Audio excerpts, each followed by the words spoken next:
जी हाँ, नमस्कार। बिहार के बात के साथ मैं राकेश रंजन। सभी मनुष्य एक जैसे नहीं होते, सबकी अपनी अपनी क्षमता होती है। सभी का सम्मान किया जाना चाहिए। बात बिहार की है। चुनाव का मौसम है। ताना बाना चुनाव के इर्द गिर्द ही बुना जा रहा है। लालू राबड़ी राज की चर्चा हो रही है। नीतीश राज की भी चर्चा है। नीतीश और भाजपा के राज की। लालू राज संगठित अपराध के कारण बदनाम हुआ। नीतीश राज में संगठित भ्रष्टाचार की बात हो रही है। अपराध की बात करेंगे तो सुशासन, जो नीतीश कुमार का सुशासन है, उसमें आज का वाकया है कि बिहार में 25 करोड़ की लूट हो गई है। जब लूट की खबर आई, जाहिर है सोशल मीडिया का जमाना है, तो सोशल मीडिया पर खबरें तैरने लगी। प्रतिक्रिया जो आई ध्यान खींचने वाली रही। एक तबके ने 25 करोड़ की लूट को नीतीश कुमार के सुशासन की सच्चाई माना और कहा कि सुशासन की बातें भले हो जाए, लेकिन सुशासन का जो सही चेहरा है, असली चेहरा है, वह यह है। तो जो प्रतिक्रिया आई कि लूट हुई है, भले 25 करोड़ की लूट हुई, दिन दहाड़े लूट हुई, लेकिन इस बात की अनदेखी क्यों करते हैं कि जो अपराधी इनकाउंटर में मारे भी गए। तो इस तरीके से पक्ष विपक्ष में बातें होती है किसी एक घटना को लेकर के। बहरहाल, बात करेंगे कांग्रेस की। नीतीश कुमार का क्या होना है, नहीं होना है। नीतीश कुमार अपने तय भाजपा से निपट रहे हैं। संभावना जो विकल्प के रूप में दिख रही है, उस पर भी काम कर रहे हैं। उससे अलग जो इंडिया गठबंधन की बात है, तो कांग्रेस भी अपने तरीके से काम कर रही है। अभी हाल के दिनों में गुजरात में जब राहुल गांधी थे और किस तरीके से बातें हुई थी, बिहार के परिप्रेक्ष्य में बातें करेंगे तो माना जाता था कि अब तक कांग्रेस लालू प्रसाद के हाथों गिरवी है। इधर जब राहुल गांधी की एक के बाद एक कई यात्रा हुई और उन्होंने जो कुछ कहा, उससे संदेश यह गया कि राहुल गांधी की कोशिश है कि लालू प्रसाद के यहाँ बंधक पड़ी कांग्रेस को मुक्त कराए। बात जो हुई और जो कयास लगाए जा रहे थे, तो उसको आधार भी मिला जब बिहार के प्रभारी बदले गए। प्रभारी का बिहार में आना हुआ और एक बार नहीं आना हुआ, औपचारिक रूप से नहीं, उन्होंने बिहार की आवाजाही लगातार जारी रखी और संकेत देते रहे, कहते रहे कि बिहार में कांग्रेस अब गिरवी नहीं रहेगी। बी टीम बनना भी कांग्रेस को मंजूर नहीं। कांग्रेस अपने बलबूते खड़ा होगी। कांग्रेस के लिए जो बोझ हैं, कांग्रेस के घर में बैठे जो लोग लालू प्रसाद के लिए, राजद के लिए काम कर रहे हैं, उनसे कांग्रेस मुक्ति पाएगी और फिर अपनी राह खुद तय करेगी। बात आज की करेंगे तो उसमें प्रगति यह है कि कन्हैया कुमार बिहार आ गए हैं। वही तिहाड़ वाले कन्हैया कुमार जो बिहार के बेगूसराय की धरती से पढ़ने गए दिल्ली जवाहरलाल नेहरू यूनिवर्सिटी में, देश की प्रतिष्ठित यूनिवर्सिटी में। वहां छात्र राजनीति का हिस्सा बने और फिर जेल पहुंच गए, तिहाड़। देशद्रोह के आरोप में, कथित देशद्रोह के आरोप में। आरोप उन पर सिद्ध नहीं हुआ है। जेल जाना और छात्र राजनीति से चुनावी राजनीति में उनका उतर जाना भाकपा के टिकट पर, क्योंकि छात्र राजनीति में वे भाकपा की, भारतीय कम्युनिस्ट पार्टी की छात्र इकाई all India student federation AISF से जुड़े थे। तो भाकपा ने उन्हें बेगूसराय से उम्मीदवार बनाया और इस चुनाव में जो कुछ हुआ आपने देखा होगा। बाद में कन्हैया कुमार कांग्रेस में चले गए। कांग्रेस में खास चेहरा बने। दिल्ली से अभी उन्होंने चुनाव भी लड़ा, हार गए। तो जो बिहार में कांग्रेस को अपने पैरों पर खड़े होने की बात है, तो कन्हैया कुमार की बिहार में एंट्री हुई है एक बार फिर कांग्रेस के प्लेटफॉर्म के माध्यम से। और उन्होंने कांग्रेस को किस तरीके से अपने पैरों पर खड़ा करना है, जो नए प्रभारी होते हैं बिहार के कृष्णा अल्लाह बड़ू, उसके साथ मिल करके उसका भी खाका पेश किया है। इसका क्या असर होगा सियासत पर, खास तौर से राजद कांग्रेस के रिश्तों पर, इंडिया गठबंधन पर, यह देखने वाली बात होगी। लेकिन फिलवक्त कांग्रेस में जो दिख रहा है कि जब कृष्णा अल्लावरू के साथ कन्हैया कुमार ने बिहार की धरती पर कदम रखा, तो कांग्रेस के जो प्रदेश अध्यक्ष होते हैं अखिलेश प्रसाद सिंह, वे दिल्ली निकल गए। स्वाभाविक है, कहीं ना कहीं कुछ गड़बड़ तो है। क्या गड़बड़ है, क्यों दिल्ली चले गए अखिलेश सिंह, यह बातें भी स्पष्ट होंगी तो मैं आपको बताऊंगा। फिल वक्त आपको बता दूं कि जो कांग्रेस के बिहार प्रभारी के साथ कन्हैया कुमार ने प्रेस कॉन्फ्रेंस किया और जो घोषणा हुई, उस घोषणा के मुताबिक 16 मार्च से यानी होली के तुरंत बाद से कांग्रेस बिहार में पलायन रोको नौकरी दो पद यात्रा पर निकलेगी। पद यात्रा की शुरुआत जैसा कि मैंने कहा 16 मार्च से होगी और चंपारण के भितिहरवा से होगी। चंपारण ऐतिहासिक भूमि जिसने मोहनदास करमचंद गांधी को बापू बनाया, नीलों के खिलाफ आंदोलन बापू का, जाहिर तौर पर बिहार की सरजमी पर अपनी सियासत की फसल लहलहाने की कामना जो भी नेता करते हैं, जो भी पार्टी करती है, तो चंपारण के भितिहरवा में, भितिहरवा आश्रम भी होता है वहां गांधी का, तो वहां शीश नवाना, वहां उपस्थिति दर्ज कराना नहीं भूलता। अमूमन वहीं से शुरुआत होती है। मुझे मुकम्मल याद है, मैं पत्रकार के रूप में नीतीश कुमार की उस पहली यात्रा का हिस्सा रहा हूं जो उन्होंने चंपारण के बाघा से शुरू किया था और फिर मुख्यमंत्री की कुर्सी तक पहुंचने में उन्हें देर नहीं हुई थी। बहरहाल, जो कहा गया प्रेस कॉन्फ्रेंस में कि बिहार के लोगों के ऊपर जो अन्याय हो रहा है उसके खिलाफ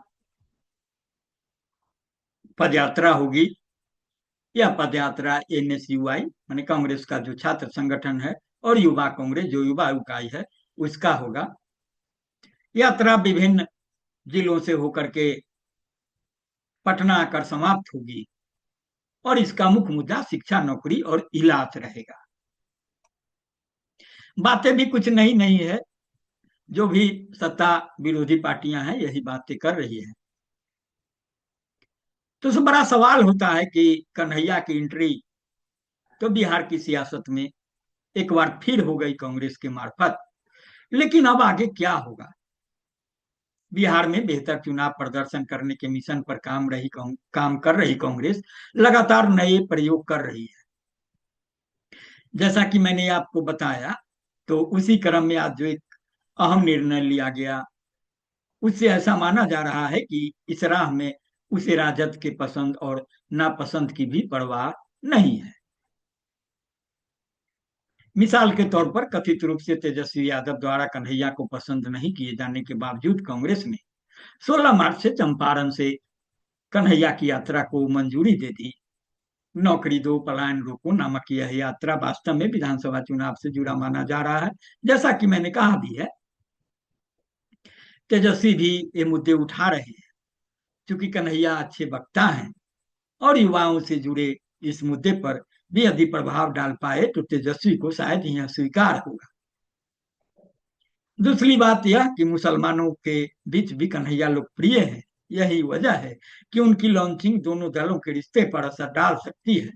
यह चर्चा भी आज से शुरू हो गई है और एनडीए के लिए यह राहत की बात मानी जा रही है। एनडीए खुद के लिए राहत भी मान सकता है। तो जरा चर्चा कर दूं आपको उस वक्त की जब कन्हैया कुमार को सीपीआई ने बेगूसराय से उम्मीदवार बनाया था और जो बातें हुई थी। माना गया कि अगर राजद वहां उम्मीदवार नहीं उतारता, लड़ाई सीधी होती, तो गिरिराज वहां सफल नहीं होते जो नवादा से गए थे, भाजपा के फायर ब्रांड नेता।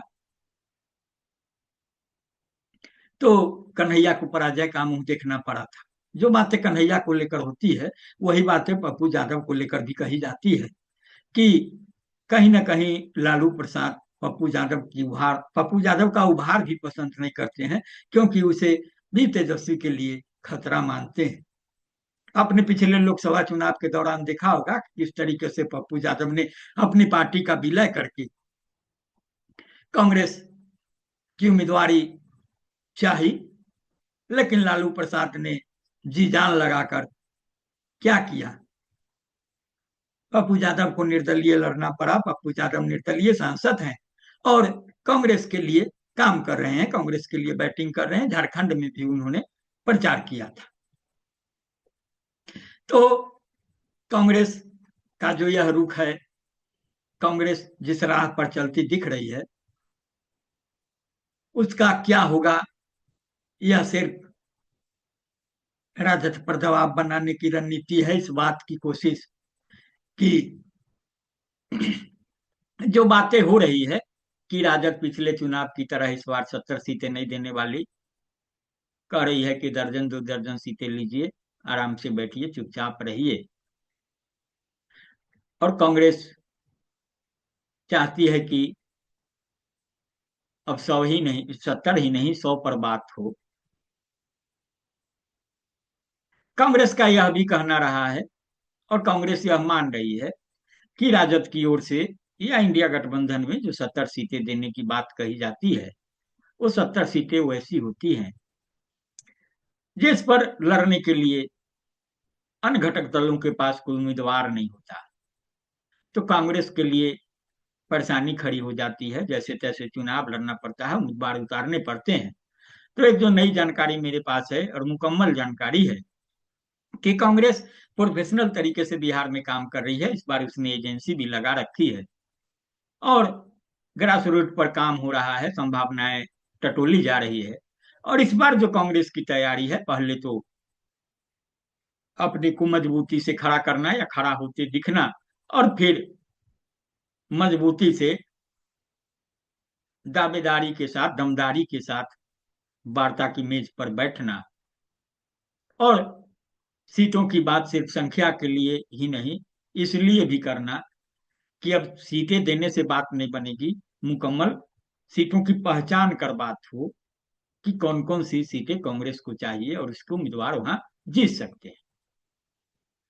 तो आप देखेंगे कि बिहार में जो कांग्रेस करती दिख रही है वह ठीक राहुल गांधी के रास्ते पर है, जो राहुल गांधी देश के स्तर पर कर रहे हैं।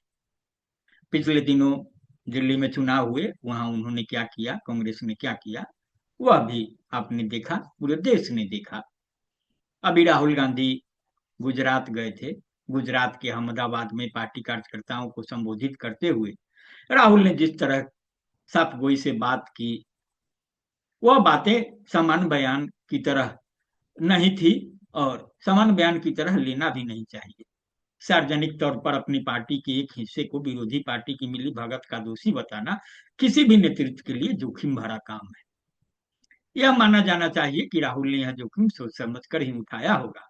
वे उन्हें पार्टी से अलग करने की बात कर रहे हैं, लेकिन इसके पीछे वास्तव में उसकी तैयारी कितनी है और वे क्या करना चाहते हैं, यह जानने के लिए देखने के लिए थोड़ी प्रतीक्षा करनी होगी।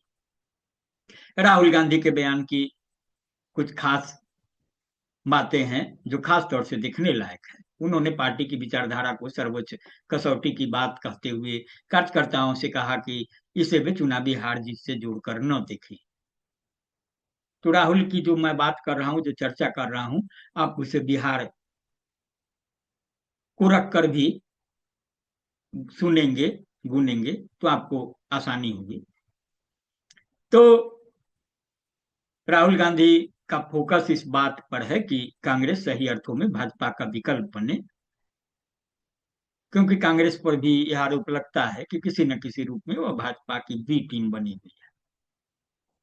अगर राहुल गांधी कांग्रेस पार्टी को अपनी लाइन पर संगठित करते हुए जो उनकी पार्टी में बैठे कथित भाजपा समर्थक मन मिजाज वाले नेता हैं, उसे पार्टी को मुक्त कर देते हैं तो कांग्रेस पार्टी के लिए अच्छा होगा। एक राजनीतिक दल के रूप में कांग्रेस को भी चुनाव का सामना करना होता है, आगे भी करना है, कर भी रही है। ऐसे में उसका नेतृत्व चाहे या न चाहे, उसके हर कदम, उसके फैसले को चुनावी कसौटी से ही गुजरना होगा। किसी भी राजनीतिक पार्टी के लिए चुनाव ही सबसे बड़ा पैमाना है। तो राहुल गांधी का जो अहमदाबाद का बयान है, उसकी सबसे बड़ी परीक्षा तो बिहार में हो जाएगी। बिहार के बाद फिर बंगाल का भी चुनाव होना है, और फिर लगे हाथ 2 साल बाद गुजरात में भी चुनाव होना है। तो गुजरात में क्या कुछ करते हैं, क्योंकि गुजरात की जमीन से ही उन्होंने इस तरह की बातें की, ऐलान किया। हालांकि विश्लेषक कहते हैं, मानते हैं कि राहुल के साथ दिक्कत यह है कि भाजपा ने एक नाकाम नेता का उन पर ठप्पा लगा दिया। हालांकि भाजपा तो कांग्रेस मुक्त भारत की बात कर रही थी। पिछले लोकसभा चुनाव में भी नरेंद्र मोदी ने दावा किया था कि बस अब कांग्रेस इतिहास बनने ही वाली है। यह बात अलग है कि किस तरीके से राहुल विपक्ष के नेता की कुर्सी पर आसीन हो गए, विपक्ष के नेता बन गए। राहुल नरेंद्र मोदी से आंख मिलाकर संसद में बातें करते हैं। नरेंद्र मोदी की भी जो स्थिति हुई, कहा 400 पार का सपना, और फिर नायडू और नीतीश कुमार की बैसाखी। पहली बार है कि सॉरी नरेंद्र मोदी तीसरी बार प्रधानमंत्री जरूर बने हैं, उन्होंने नेहरू की बराबरी कर ली है, लेकिन इस बार वे एनडीए के प्रधानमंत्री हैं। केवल और केवल भाजपा के प्रधानमंत्री नहीं है, 2 बार भाजपा के प्रधानमंत्री थे। कहने को एनडीए था, सहयोगी दल दलों के सांसद भी थे, लेकिन सत्ता जो चलाना होता है निष्कंटक तरीके से, उसके लिए सहयोगी दल मजबूरी नहीं थे। इस बार बैसाखी का मामला है, और उन्हें हमेशा इस बात का डर सताता रहता है कि कहीं कोई एक बैसाखी छीन ले तो फिर लड़खड़ा कर गिरने में देरी नहीं लगेगी।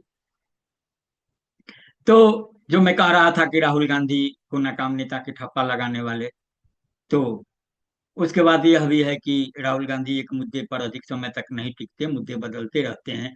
10 को पहले पार्टी महासचिव के रूप में राहुल ने भारतीय राष्ट्रीय छात्र संगठन को बदलने, उससे नए छात्रों को जोड़ने का जिम्मा लिया था। उसका क्या हुआ, सब कुछ सामने है।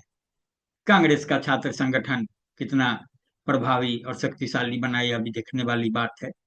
और सामने भी है, सबसे बड़ा सवाल यह है कि गुजरात कांग्रेस में अगर भाजपा के दलाल भरे हुए हैं तो इसके लिए जिम्मेदार कौन है, और यह जानते हुए पार्टी अब तक क्यों चुप रही। तो बहरहाल देर आए दुरुस्त आए। और जैसा कि मैंने शुरुआत में कहा कि सभी मनुष्य एक जैसे नहीं होते, सबकी अपनी अपनी क्षमता होती है।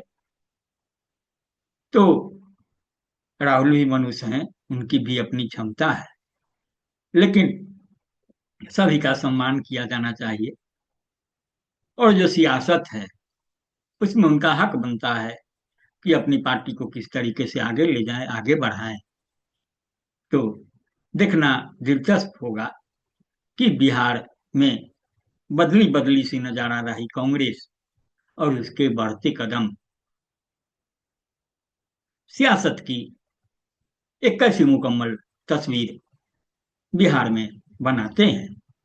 बहरहाल जो कुछ नई बात सामने आएगी उसको लेकर मैं हाजिर हूँगा। फिल वक्त बिहार की बात में इतना ही। लाइक करेंगे, शेयर करेंगे, प्रतिक्रिया देना नहीं भूलेंगे।